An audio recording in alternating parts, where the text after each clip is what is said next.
blast. Congressman Mast, great to see you. Good to see you also. Just wanted to talk to you about how you're dealing with this. I know there's a lot of conversations going on, a lot of support among veterans. How are you holding up? I know you're going to tell us you're doing fine, but talk about what this means for the war veteran community to watch this stuff play out on TV and to watch President Biden pass the blame around yesterday. So I'm going to talk about this in terms of veterans that have reached out to me personally from around the country and locally, that they're carrying a weight on their shoulders that I haven't seen them carry in this way before. Those that have reached out, unit commanders, unit first sergeants, others that have written letters for their Afghan partners that they served with for however many years, saying, I'm sponsoring you for a special immigrant visa. And now they're getting WhatsApp messages or emails or you name it saying, I'm on the run. I'm sleeping in a pomegranate orchard. I'm going house to house. This is going to happen to my spouse, my children, my whatever.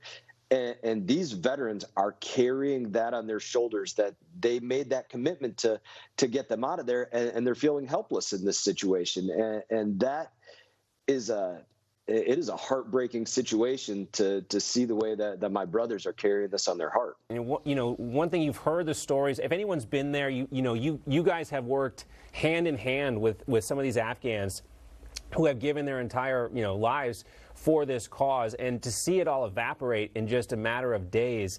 And again, to hear the president say, I'm the president of the United States and the buck stops with me, but then turn around and blame the previous administration and really fail to accept responsibility for his role in this has got to make that even more difficult. Yeah, let's be concrete about a couple things. Previous administration bears zero blame for this. President Biden decided himself to conduct the withdrawal, how to conduct the withdrawal, to do it in the dark of night, to not do it in a tactical way where, say, they started with one province, see how it went, then adjusted fire to do it better in the next province or the next province. If his analysis truly was that this was going to happen, whether it was a week later, a month later, or a year later, then why in the world would they leave one military arm there, one piece of armor, one anything, to make the most well-equipped Taliban in the history of the Taliban?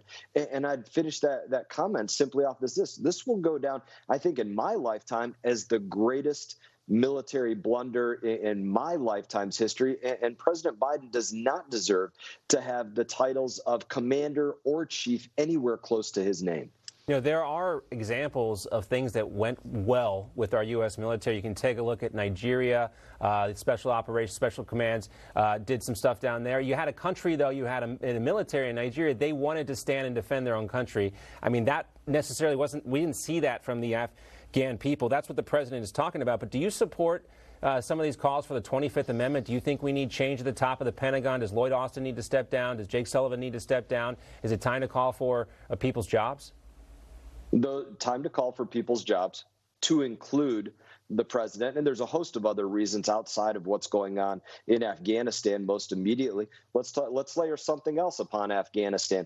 We've now created the next terrorist safe haven. I don't believe that the Taliban are turning over a new leaf as of yesterday. They're no longer the Taliban that they used to be.